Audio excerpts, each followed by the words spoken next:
What's going on, everyone? Chris from Pickdawgz.com here with the Wraparound, where we're going to be breaking down the NHL action going down on Friday, October 27th, 2023. Before we get into it, though, if you like this content, make sure you drop a thumbs up and subscribe to our channel. And if you're looking for my best bets, including my daily $19 best bet and my NHL power play, make sure you head to Pickdawgz.com and click the Premium Picks tab at the top of the page. Are you ready? I'm ready. Let's get into it.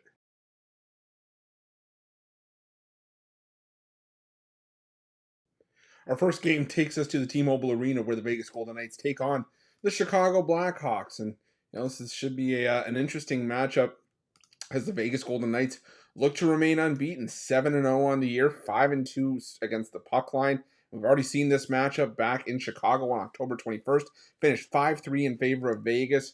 And to be honest with you, I don't know what to say to think that we're going to see anything different here.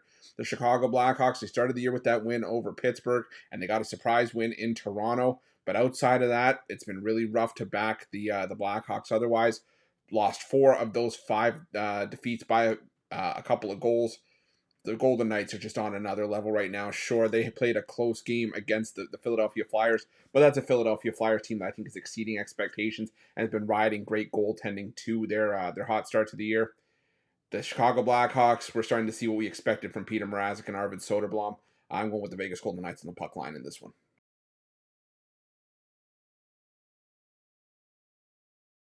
Next, we head to the PNC Arena, where the Carolina Hurricanes take on the San Jose Sharks. Both of these teams coming into this one on the second half of a back-to-back. At the time this video is being recorded, the San Jose Sharks getting their teeth kicked in by the Tampa Bay Lightning, 5-0. Meanwhile, the Carolina Hurricanes down to Seattle, 2-1. And once again, we see the Carolina Hurricanes as massive favorites. Is it justified? This price, probably not. But here's the problem: there's nowhere for me to go in this game. I want nothing to do with the San Jose Sharks. They went with their backup goaltender, Mackenzie Blackwood, in Thursday's matchup, and Blackwood got pulled midway through the second period. And Kaapo Kähkönen, the goalie who was supposed to start here, had to take over, had to step in. So you're going to see some tired legs for the Sharks on the ice. You're going to see some tired legs for the Sharks in the crease. The Carolina Hurricanes, they still have a deep goaltending room, even though the goaltending hasn't been great this season. Like I said, there is nowhere for me to go in this game.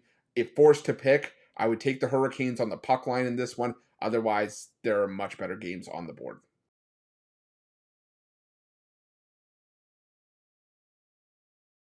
Up next, we go to the Prudential Center, where the New Jersey Devils take on the Buffalo Sabres. And, the New Jersey Devils, they had their chances to beat the Washington Capitals. They trailed 3-0 in the first, scored 4 goals in the second to take a lead, and then, all of a sudden it flipped back on its head as Washington scored 3 in the third to take it 6-4. While the Buffalo Sabres, they've alternated wins and losses in each of their last 6 games, coming off a 6-4 road win over Ottawa. But I think that the Sabres have a chance to keep this game close. The New Jersey Devils, they really gave one up in that game. And, the Buffalo Sabres have done a good job of keeping things close as of late.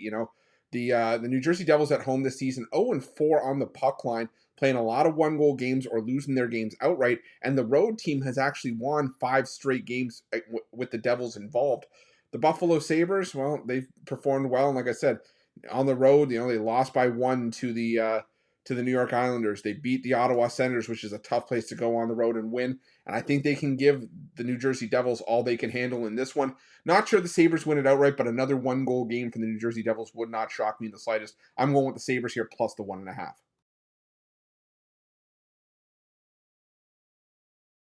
Next, we head to the Capital One Arena, where the Washington Capitals take on the Minnesota Wild. And the Washington Capitals coming for us on the wraparound the other day as sizable underdogs, hitting at that nice plus money price. But, I think that was just a game where I was playing the spot and not necessarily the Capitals long term. This is still not a very good Capitals team right now. Just not sold on the goaltending at the moment. And kind of, got lucky with Hunter Shepard, having his offense be able to pick him up. It didn't look good in that second period, but the offense came around in the third. But that being said, like I said, the Caps just still not a team I'm going out of my way to back. The Minnesota Wild, they've been up and down. They've definitely had their issues in terms of goaltending, but right now, between these two teams, I trust the Minnesota Wild. The road team, 6-2 in the last 8 meetings. The Wild are 4-0 in the last 4 meetings against the Capitals, and just the Minnesota Wild are just the better team in a spot like this. 24-9 in the last 33 against the Metro Division, 18-6 in their last 24 games in the situation of a third game in a 3-4 situation. The Capitals don't handle these compacted schedule spots well. They're just 9-25 in their last 34 overall, but in the last 6 times they've been in the third game of a 3-4 night situation, they've lost 5 of their last 6. Between two teams with shaky goaltending, I'm going to take A, the better price, and B, I think we're getting the better price with the better team here. I'm going to take the Minnesota Wild as well as the over 6.5 in this one.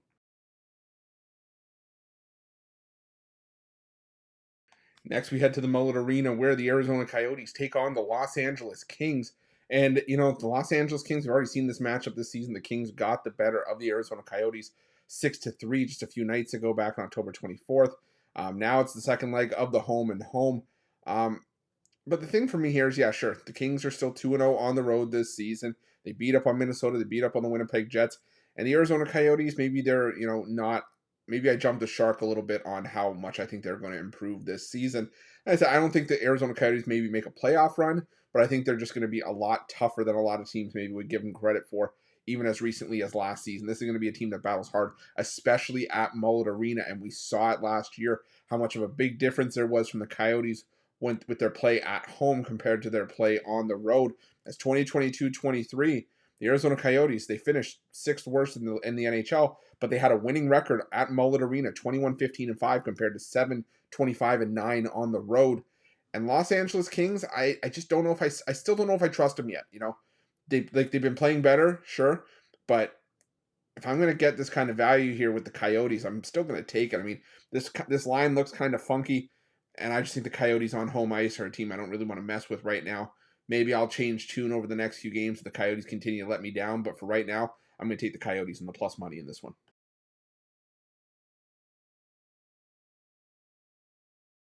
Our final game on Friday's card takes us to Rogers Arena, where the Vancouver Canucks take on the St. Louis Blues. And I might have gotten shafted on Thursday. We'll have to see. We are filming this video before the end of Thursday's action, so it's yet to see how the Blues fare in the matchup against the Calgary Flames. But it looks like it's going to be Joel Hofer listed as the starter for the Blues on Thursday, meaning it's going to be Jordan Binnington here. Hopefully that doesn't come back to bite me in the butt, but we'll have to see. But either way, the St. Louis Blues, I think that just means if you push Jordan Binnington to Friday, the analysis is still going to be the same with Jordan Binnington here. I mean, he's done a great job keeping the St. Louis Blues in a lot of the games that he has played. Now, the Vancouver Canucks have gotten off to quite the start, 4-2 on the year. It is going to be their first home game back after a 5-game road trip. They did win 3 of their 5 games on the road. But the thing here is that, the St. Louis Blues have had a lot of the recent success between these two teams. The last couple of meetings were 1-goal games. 3 of the last 4 have been decided by 1 goal. So I think we got another close game here. It wouldn't surprise me if the Blues brought the value to the table here. They are 5-1 in the last 6 meetings, both overall and in Vancouver. The road teams won 9 of the last 12, and the underdogs 10-4 in the last 14. My concern here is that the Blues have lost 5 games, 5 in a row in the second half of a back-to-back.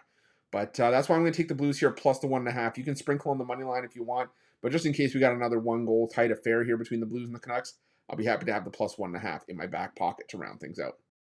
That's it. That's all the NHL action for Friday, October 27th, 2023. If you like this video, make sure you smash that like button and subscribe to our channel, and also make sure you have notifications turned on to get the newest and most up-to-date content here at Pick Dawgz. And a reminder, if you're looking for my best bets, check out Pick Dawgz Premium and let me know your NHL picks in the comment section below. Thanks for watching. Good